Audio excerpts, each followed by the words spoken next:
All right, welcome everyone. Welcome back to Beneath the Surface. Glad to have everybody here. Very pleased today to be joined by Scott Lincicome.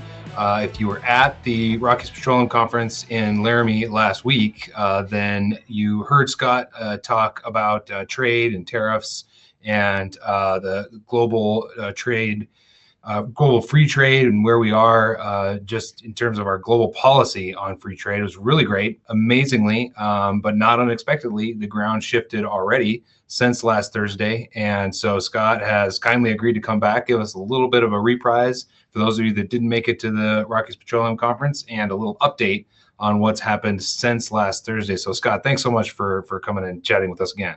My pleasure. I wish I were still in Wyoming, but you know, my home office will do. Apparently you saw a moose. Yeah, mom and child right on the hiking trail out at Vitavu. So that was really, really cool. Nice. And props for the pronunciation of Vitavu. That's not many people get that right. Good work. So Scott, why don't you take a minute and just introduce yourself for those that weren't there last week, and then I failed last Thursday to just ask about what Cato is and what Cato does. So give us a quick overview. Yeah, so I'm a vice president of general economics and trade at the Cato Institute. My focus on the trade side of things is global supply chains, industrial policy, and kind of the nuts and bolts of how trade policies like tariffs work in practice. I'm not a trained economist. I won't be running regressions. I'll be instead telling you how people in the real world, companies, consumers, investors, deal with these issues on a day-to-day basis. Cato is a libertarian think tank in Washington, D.C., which libertarian means we support free markets, free people, peace, so we're non-interventionist foreign policy, and generally individual liberties. So on the trade side of things, that means free trade. Cato has long been supporters of governments generally eliminating barriers to commerce, goods, services, intellectual property, you name it, imports, exports. It's all good for us as long as free people are doing it. And thus we want the governments to get out of the way and let people engage in that commerce. Yeah, awesome. So the good news for you from a job security standpoint is barriers appear to be going up. Yeah. It's the silver lining of there being a lot of protectionism in Washington these days is that I'm very busy. I'm very popular. But for all the wrong reasons, right? Yeah, nice. Well, yeah. So maybe take just a few minutes. You did it in an hour last week, so we don't have that much time today. But barriers are going up. Yeah. What are they? How did we get here? And what does it look like right now? It seems to change so much. And I mean, I'm this way. I don't read about what's happening with tariffs every single day. I stay kind of tangentially interested because it affects oil and gas in terms of our steel purchases, some of the equipment that we have to get for fracking, those sorts of things. It impacts us, but me and probably most of my members aren't following this every day. What's the story right now? Yeah, I mean, the story is one of radical change. Just about a decade ago, U.S. trade policy was really boring. Governments, including the United States, had slowly but surely lowered their trade barriers via various free trade agreements and the World Trade Organization agreements. They also agreed to apply generally the same tariffs and trade barriers to all countries equally. And again, they were relatively low barriers. There was still protectionism out there, but it was pretty mild. And then they engaged in free trade agreements with each others that further eliminated barriers, but just say like the United States and Canada and Mexico as part of the NAFTA, for example.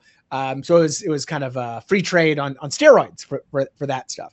And so that is all out the window within the United States.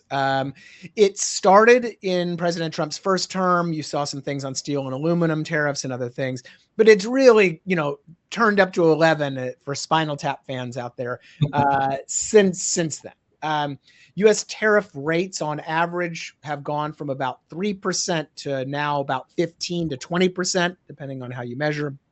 Now, different countries get different tariff rates depending on various trade deals or just on how the administration thinks the tariffs should be set based on their views of bilateral trade flows. Different products like steel and aluminum and semiconductors and other things, copper, get extra tariffs up to 50% in some cases. Products now can get tariffs based on their content. So based on their steel content, you have to pay tariffs. So, and I should note, there's a bunch of different overlapping laws. The International Emergency Economic Powers Act, the Section 232 of National Security, Section 301, you name it. So the radical changes, I think, really occurred in three levels. One is just simply the sheer amount of trade barriers, way up. Mm-hmm. Two is the complexity of the regime. Trying to figure out what tariff applies to what product from what country and all this stuff. Much different than the past. And then the third is the uncertainty, because all of this has been done via executive action. So again, in the olden days, in the boring days, almost all of our trade policy went through Congress. If we had a new free trade agreement, the president would go out and negotiate that, but he'd bring it back to Congress, and Congress would have debate it for a little bit and then pass legislation that would turn it into law, settled law.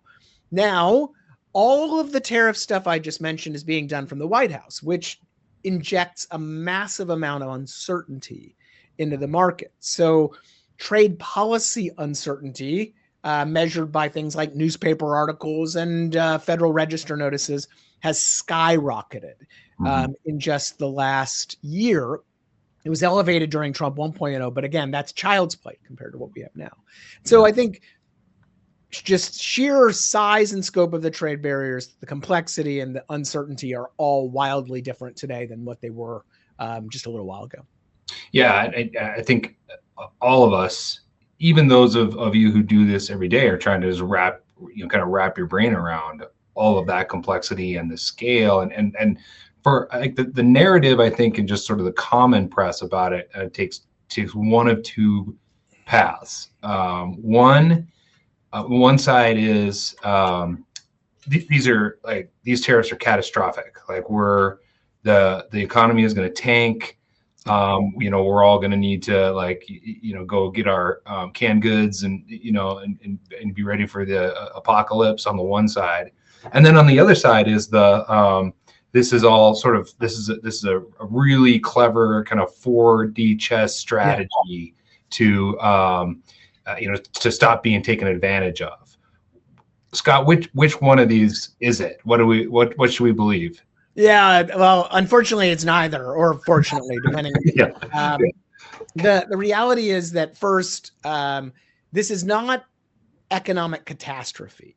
Look, it's billions of dollars of new taxes that are mainly being paid by American companies and consumers.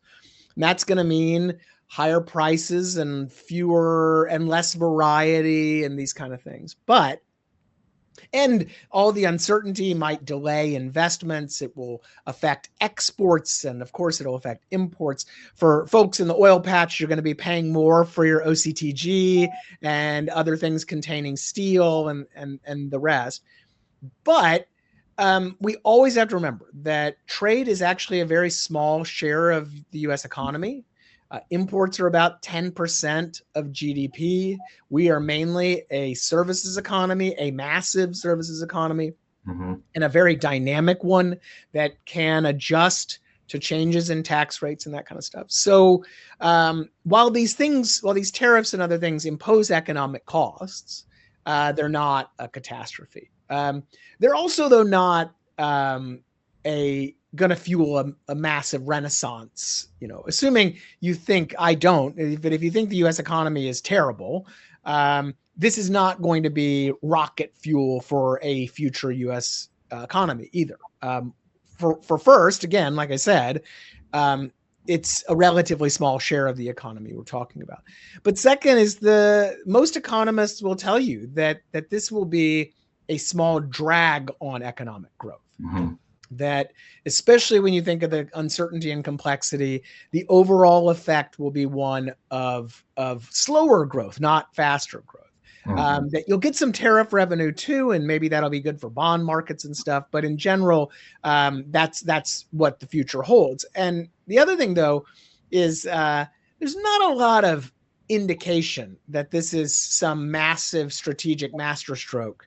That we're all of these different tariffs and all of this complexity and stuff is exactly as they planned. And in fact, there's a lot of evidence that it's the opposite. That my central thesis is that the president really likes tariffs, and he likes them for negotiating reasons. He likes them for the revenue, and he thinks that they are good for manufacturing. Now, regardless of whether it's right or wrong, the law lets him. He has that little tariff switch in the Oval Office, and he's using them. But there's not a clear, coherent strategy to how they're being used, because tariffs, you got to remember, they're getting applied and then they're getting taken off. And then they're being, then there's tariffs for China and then they're not. And then they're excluding certain products and then they're adding them back in and all this kind of stuff. Along with, the good old palace intrigue reports we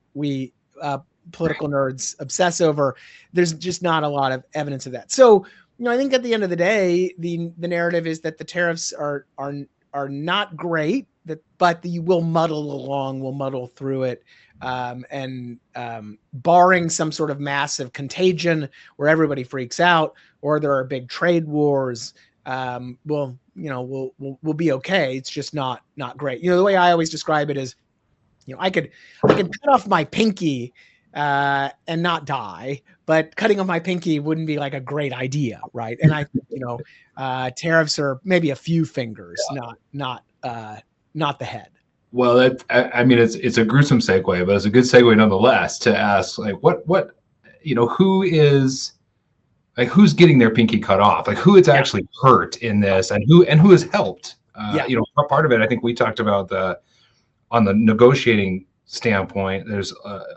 I think there's a pretty big sentiment out here in the West, Western United States, and maybe elsewhere, that we kind of take advantage of by some of our allies, and so this is sort of part of negotiating. But I have a hard time kind of just parsing out like who exactly is paying the price and who gets the benefit. Right. So the one obvious beneficiary are American manufacturers that don't have a lot of global integration. So if you do not need imported parts, if you do not export a lot, and if you having tariff protection is good for you. It lets you charge higher prices. You have less competition.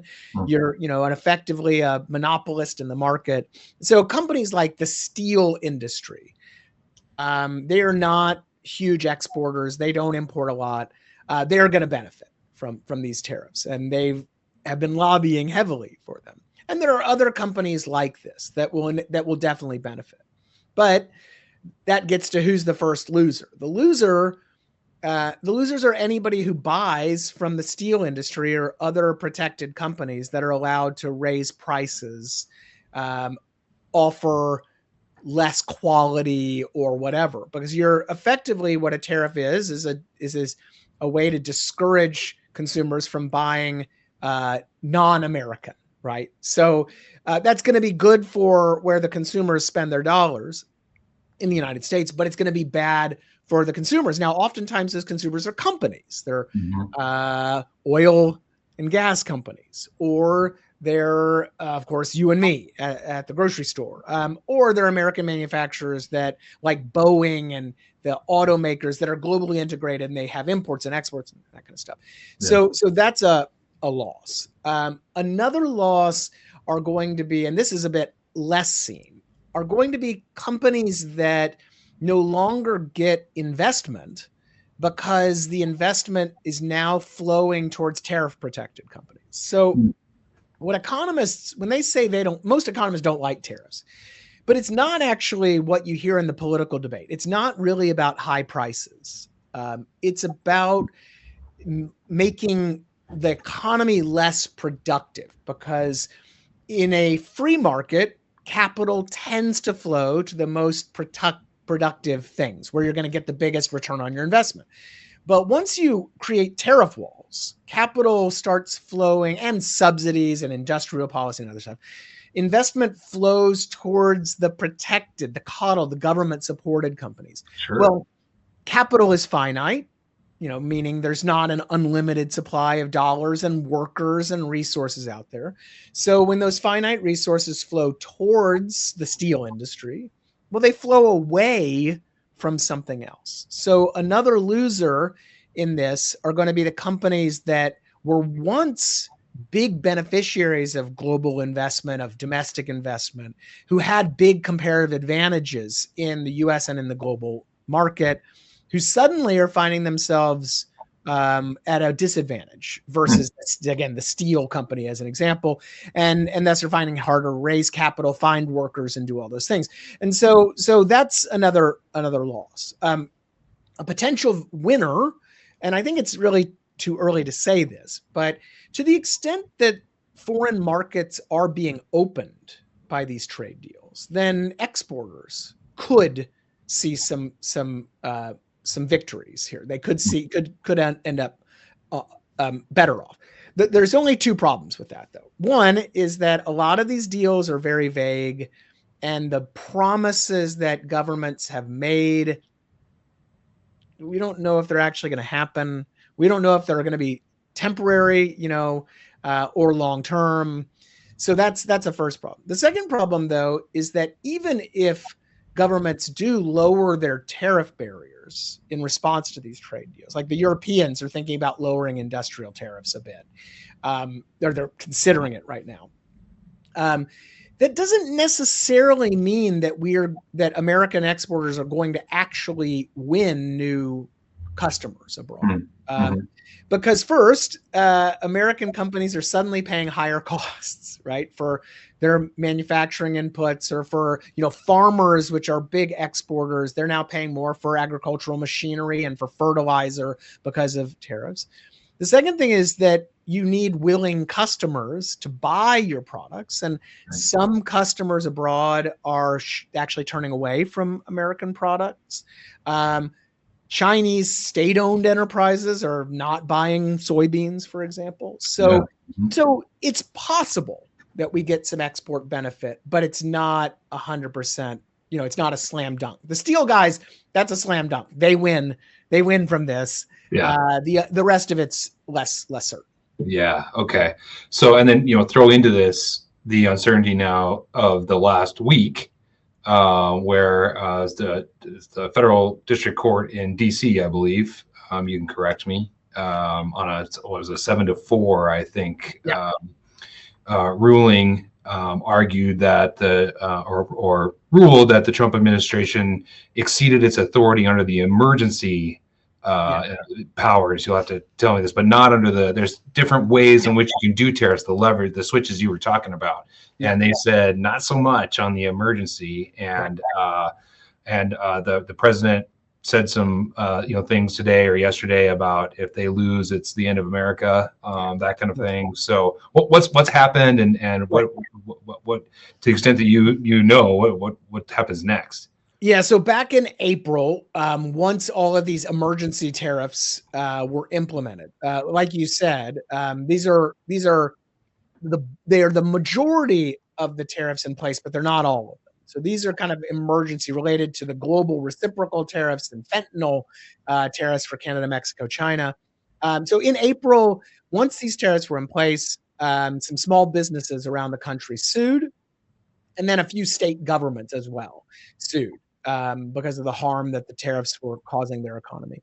And they sued on a couple grounds. One, the law that the president used, the International Emergency Economic Powers Act, IEPA, didn't actually allow the president to issue global tariffs unilaterally, because the law doesn't even mention tariffs, has never been used like this. and it's a clear Trump overstepped his bounds. He violated the statute. Mm-hmm. The second argument is constitutional, that if the law did authorize these types of tariffs, because we're talking about global tariffs that are typically set by Congress, or at least Congress passes a law to set them.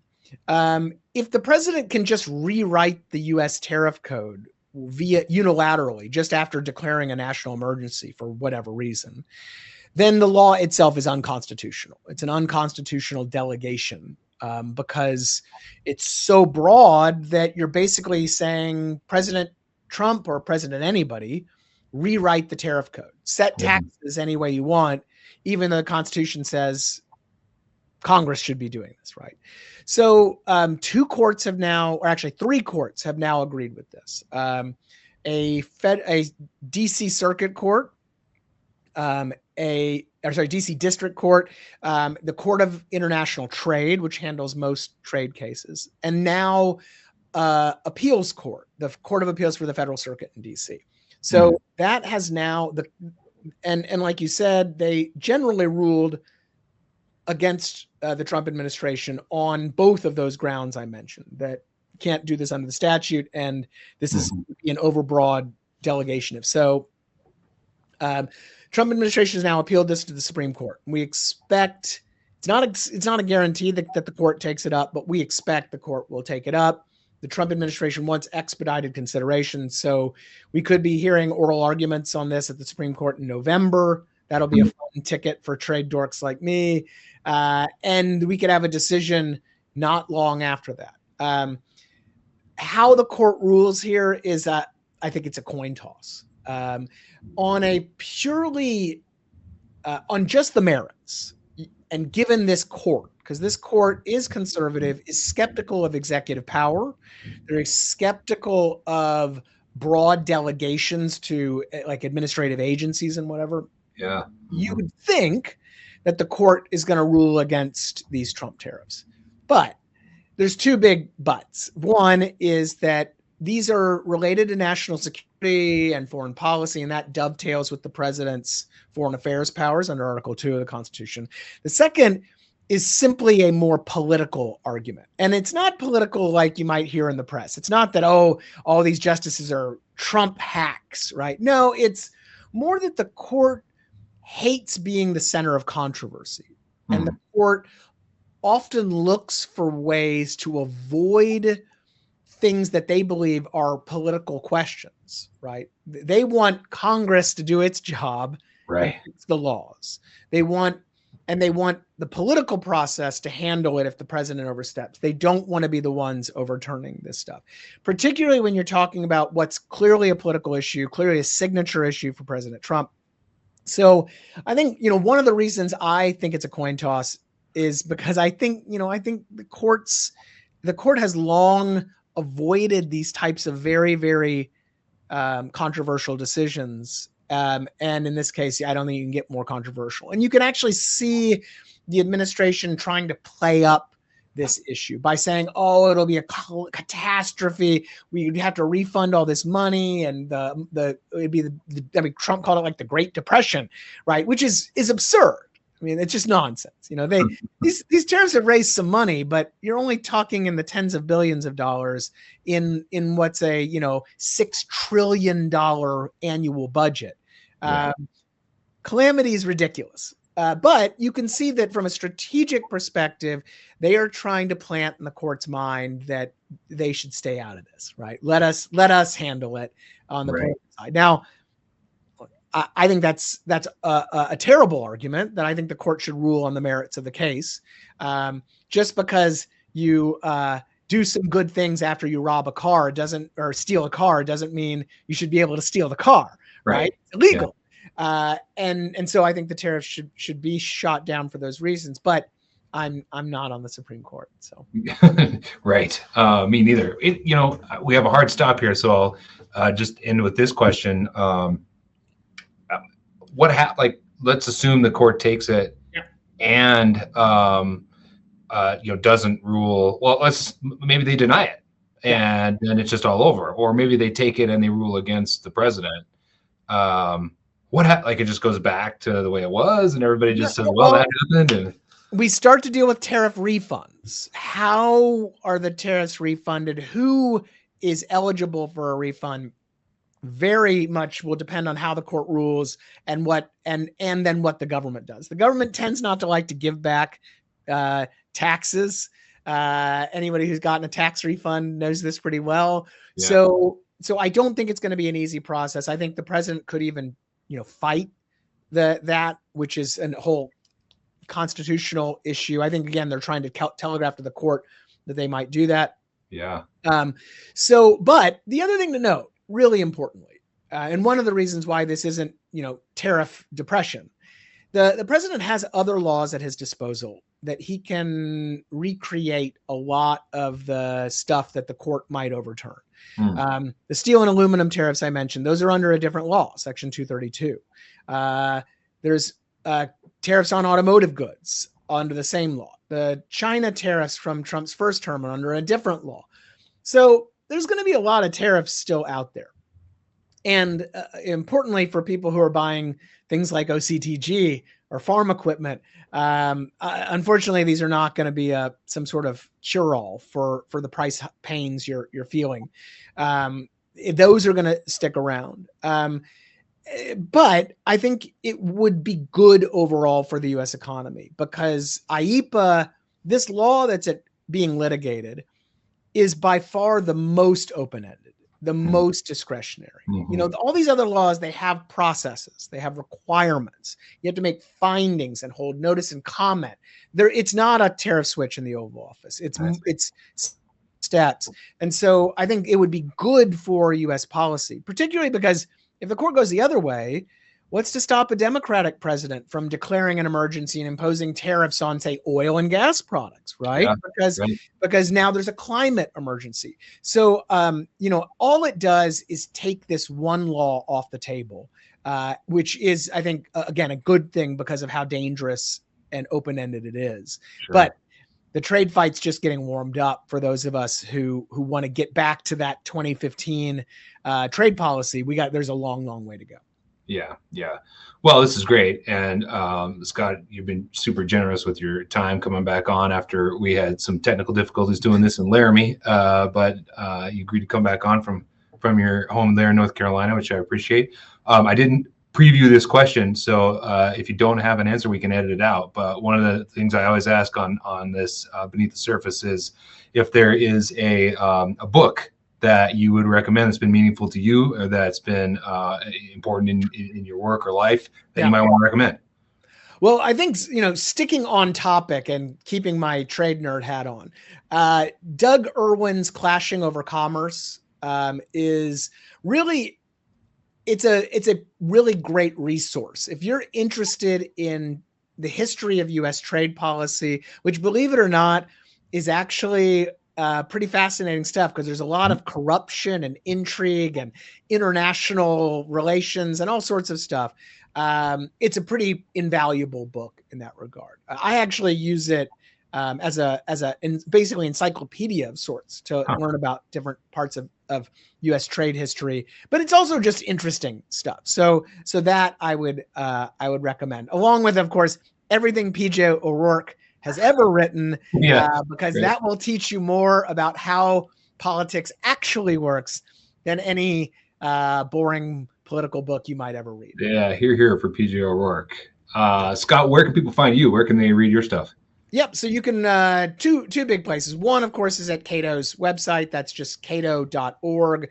And then I write a weekly column for The Dispatch, which is just thedispatch.com.